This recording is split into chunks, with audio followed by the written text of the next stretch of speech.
welcome to Sammy Scrolls, where I tell you all about some of the best books out there. This episode, we're up to book 10. We're up to book 10 of The Walking Dead. In case you've noticed, I'm wearing a hat this time. I recently just got a Jacksepticeye hat, and I absolutely love it. So I wanted to wear it in a video just because it's so cool. If you have a favourite YouTuber, who's yours? And do you have any of their merchandise? I've got a few different bits of merchandise from YouTubers, so kind of love it. Supporting the YouTube team. But anyway, book 10. This is a big one. Before we get into it, I am just going to say that there are more books of the Walking Dead comics that are out. There's 11 and 12, and I think 13 comes out soon. But I'm going to take a little bit of a break because I think 10 episodes in a row is a lot. So we're just going to take a little bit of a break and go explore some galaxies far, far away, possibly. So, yes, book 10. This is probably where the most famous story arc happens. If any of you are familiar with the comics, you'll know about All Out War. That's one of the big story arcs, arguably the biggest one. And it's actually been given its own book and everything. Like, you can buy it in this form, where it's just as is with all the other comics. Or there's actually a hardcover book called All Out War, which comprises the entire arc. The thing is, as far as I'm aware, the first half of All Out War is in this book. The second half is in book 11. And by the time All Out War came out as its own hardcover, I'd already gotten book 10, and I didn't want to really, buy the same thing again just to get the second half. So I finally picked up book 11, and I will eventually get to read it and find out what happens. But the start of All Out War is intense.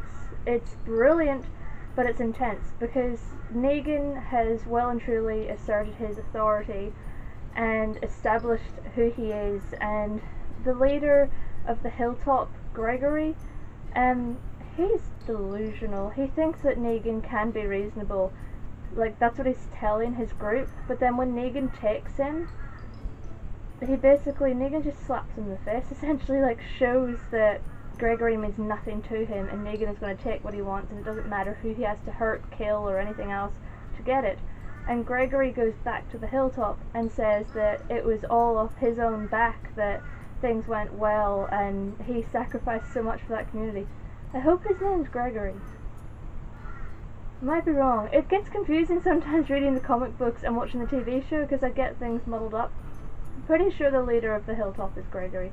We haven't been to the Hilltop yet in the TV show, but we're getting there. I'm so excited to see how this plays out on screen. It's going to be phenomenal. But I'm really nervous for Negan to show up. That's not going to be pretty. So book 10 is basically the build up to All Out War, and when it's building up, Rick is very intelligent. We already know that, but I don't think some of the people in the group know that, because he says that they're going to completely submit to Negan, and they're going to do the half of their supplies goes to the saviors, and he just says, he's basically just bending over. There's a very good analogy that Negan gives, but I'm not going to repeat it. You've got to go and read it for yourself. Negan, he's a horrible, horrible character, but the way he talks is hilarious. I can understand why Robert Kirkman loves writing him, because I would have fun writing him too. Just his mannerisms and his phrases, absolutely hilarious. It's all vulgar and there's cussing and everything, but it's just sublime. I love it. I've never seen someone express themselves the way Negan does, and as much as you hate him, you love when he's on the page because just the way he comes out with things is so funny.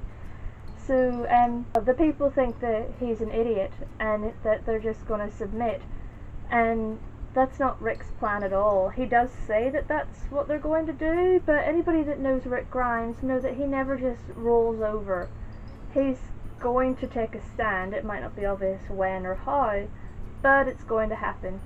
And even the person that he's dating at the time, which is not who he's dating in the show now, which was very exciting to see, the character he's dating at the moment is dead in the TV show. So, awkward. But even she doesn't have faith in him. She gets really angry and goes to leave because she thinks that Rick has just lost his backbone, and it's like, seriously? Have you met Rick at all? Honestly, Rick's never going to take anything lying down. He's top dog. He thinks that he's right, and generally he is. And he's got the good plans for the future in this world. So, really, everybody should have faith in him because he's not really steered them wrong yet. There's been a few, I don't know, tough times, but I don't think that the people that are alive right now would be alive because of him. It's not his fault, as it says in the comics actually, it's not his fault that people are dead, but it is his fault that people are alive. So I'm pretty keen to find out the rest of what happens in All Out War and what becomes of Negan or Rick, who wins, who dies. Not looking forward to seeing that part. But hopefully Negan gets taken down, because something needs to happen with him. He's so messed up. Like, he takes wives all over the place. He's obsessed with his nether regions. Pretty funny. But yeah, life is nothing to Negan. It's his life and his dominance that matters to him. So I'm looking forward to seeing if and how he's taken down. I hope he is. I don't want to see a world ruled by Negan. We can't have that. We need the world ruled by Rick Grimes, Jesus, and King Ezekiel. That would be perfect. Thank you so much for sticking with me for this series on The Walking Dead. It's not finished yet. I just started it in October because I thought Halloween's coming up and I'll read something scary. And then with The Walking Dead, you can't really start and then just stop in the middle of it. That's sort of what I'm doing now, but 10 episodes is a lot. So we will get back to it. I might take a couple of books off and then come back and finish, and as the books release in the future, we'll cover them.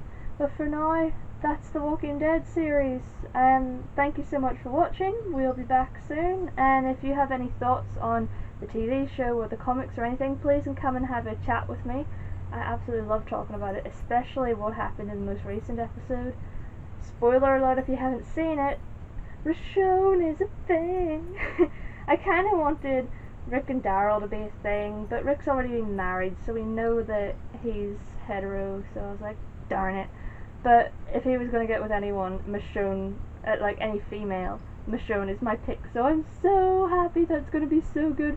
I so hope nothing bad happens to Michonne, because usually, like, if someone's dating Rick, things happen. His girlfriends haven't got a good record for staying alive. The last one got her arm cut off, so hopefully, because Michonne is such a powerhouse in her own and she's so independent and doesn't need Rick's protection, this is going to be the first girlfriend he's had that in the show that doesn't need that protection, which is actually mirroring who he's with in the comic books, because she doesn't need protection either.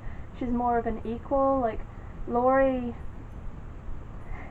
well, she was an interesting character to say the least, but she was very critical and demanding and oftentimes not very appreciative of what her husband did. And Jessie, she tried, I mean, bless her, she did, but she's sort of like Carol in the comics. She'd come from a difficult background and didn't really recover from that, so she was pretty dependent, not as critical, much more trusting, but still very dependent. And now the girl he's with, Andrea, in the comic books is very independent and can look after herself, and she's strong, and Michonne is the same, so it's going to be interesting to see how this plays out. I've rambled again because it's The Walking Dead. Okay, I'm going to go, but come and chat to me, because as you can tell, I absolutely love it. Thank you so much for watching. If you have any books that you'd like to see in a future episode, let me know. Take care until I see you next time. Bye!